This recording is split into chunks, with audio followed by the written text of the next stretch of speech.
लेकिन जो भगवान के प्रति समर्पित है,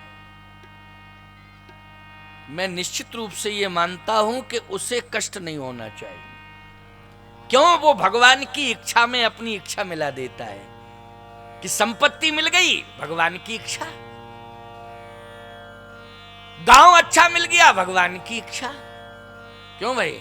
भगवान की इच्छा थी इसलिए गांव अच्छा मिल गया। संपत्ति मिल गई, भगवान की इच्छा थी। वातावरण गांव का बहुत अच्छा, भगवान की इच्छा है। संतान नहीं है तो कहता भगवान की इच्छा। क्यों भाई? जो भक्त होता है वो यही भाषा बोलता है, भगवान की इच्छा। भगवान की जो इच्छा है, भक्त कहता है वही हमारी इच्छा है। हमारी इच्छा में भगवान की इच्छा नहीं, भगवान की इच्छा में हमारी इच्छा। मैं एक बात कहता हूं, ऐसा व्यक्ति, ऐसी विचारधारा वाला व्यक्ति, मैं सत्य कहता हूं आपसे, वो व्यक्ति नहीं होता है, वो व्यक्तित्व होता है। और केवल व्यक्तित्व ही नहीं होता है, वो महान संत होता है। जो ऐसी सोच रखता है, जो ऐसी सोच रखता है, वो महान संत होता है, जो भगवान की इच्छा में अपनी इच्छा मिला दे। आखिर कारण क्या है कि महाराज श्री दशरथ इतने महान हैं? हृदय भगत मति सारंग पानी। उनके हृदय में भक्ति निवास करती है, और भक्ति निवास करने वाला व्यक्ति ऐसा सोचे।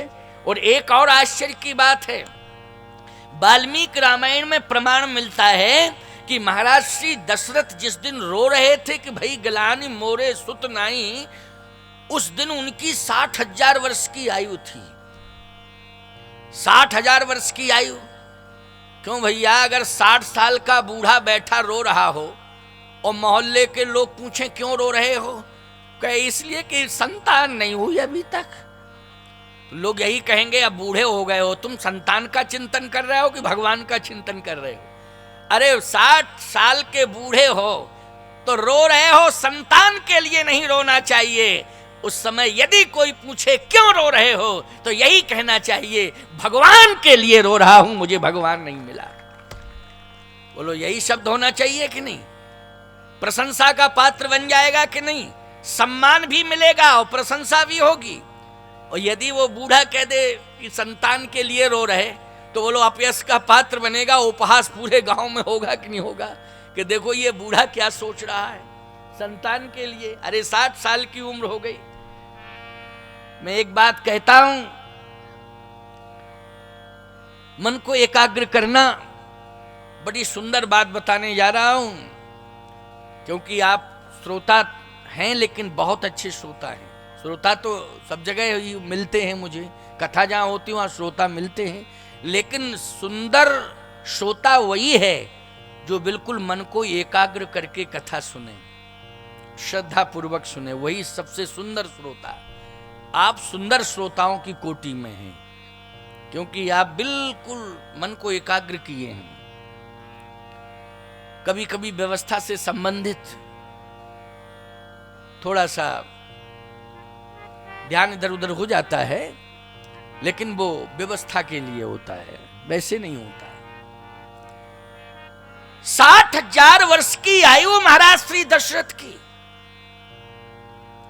और 60,000 वर्ष की आयु में एक बार भूपति मन माही, भई गलान मोरे सुत नाही, मेरे सुत नहीं है ये गिलानी। मेरा कहना यह है, आप समझदार हैं, जब संतान नहीं होती है तो उपचार किया जाता है। वो उपचार के लिए किसी वैद्य के पास जाया जाता है या वैद्य को बुलाया जाता है। पुराने समय में डॉक्टर नहीं वैद्य ही होते थे, वही वैद्य अब डॉक्टर हो गए। क्यों भाई? अब वैद्यों की वैद्य आज भी हैं, वैसे जो नाड़ी से संबंध रखते हैं, वो वैद्य आज भी हैं। जो वैद्य हैं वो नाड़ी से संबंध रखते हैं, और कुछ तो ऐसे हैं वैद्य के नाड़ी नहीं, वो अनाड़ी हैं।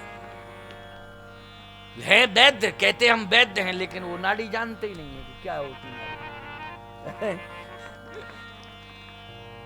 अच्छा बोलो, राज्य जहां होता था वहां राज्य वैद्य होता था कि नहीं? जहां राज्य हुए वहां राज्य वैद्य, तो अयोध्या राज्य में भी राज्य वैद्य होंगे। दशरथ जी महाराज ने किसी भी रामायण में प्रमाण नहीं मिला है कि दशरथ जी ने कभी संतान संबंधी परामर्श वैद्यों से लिया हो। वैद्य औषधि का प्रयोग कराते हैं, औषधि के प्रभाव से संतान योग बन जाता है। बोलो, बन जाता है कि नहीं?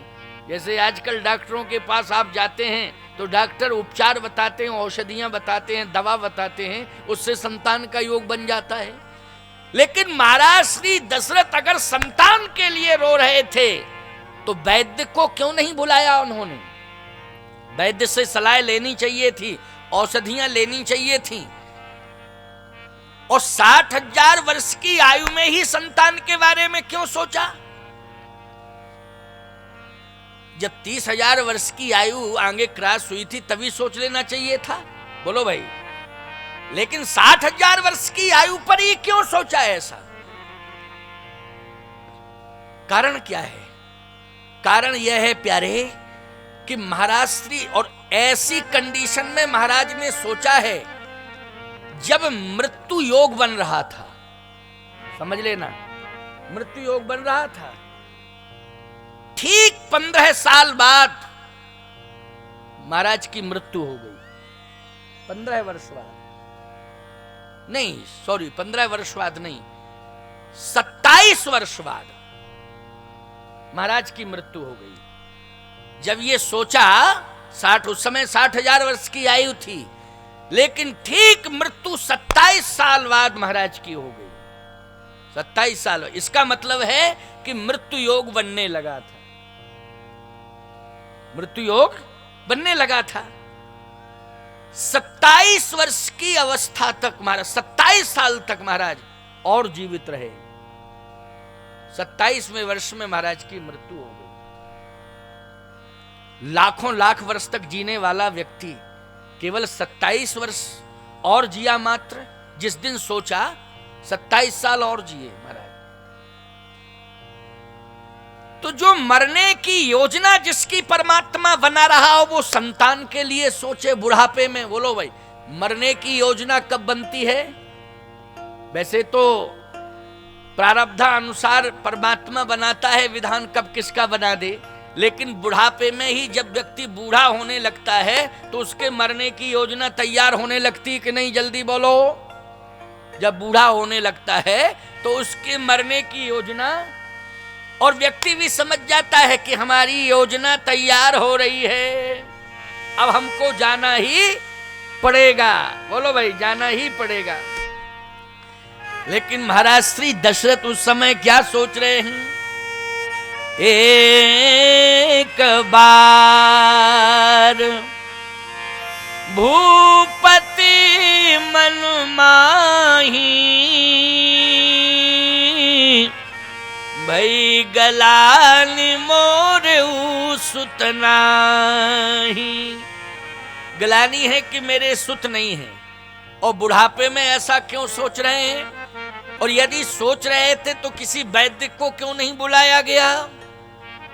लेकिन महाराज श्री दशरथ ने वैद्य से कोई चर्चा नहीं की। एक और रहस्य की बात बतावें आपको। जब कभी संतान की इच्छा होती है ना, तो पत्नी के मन में है तो पति से वो कहती हो, पति के मन में है तो पत्नी से, पति पत्नी दोनों ही सलाह करते हैं कि नहीं करते हैं? बोलो भाई, पति पत्नी दोनों कहते हैं कि एक संतान हो जाए तो कम से कम वंश चल जाए। बोलो भाई, सोचते कि नहीं सोचते पति पत्नी? तो पहले तो पति पत्नी सोचते, तब वैद्य के पास जाते। नहीं होता है, संतान योग नहीं बनता है तो वैद्य के पास जाते हैं। लेकिन महाराज श्री दशरथ ने सुत संबंधी चर्चा पत्नियों से नहीं की, न कौशल्या जी से की, और न कैकेयी जी से की, न सुमित्रा जी से, और न राज वैद्य से। इसमें रहस्य है प्यारे, समझ लेना इस बात को। सावधान, चाहे पत्नी हो, चाहे पति हो, चाहे पुत्र हो, चाहे पड़ोसी हो, चाहे प्रेमी हो, जब परमात्मा के प्रति समर्पण होता है ना, तो वह व्यक्ति चिंता नहीं करता है।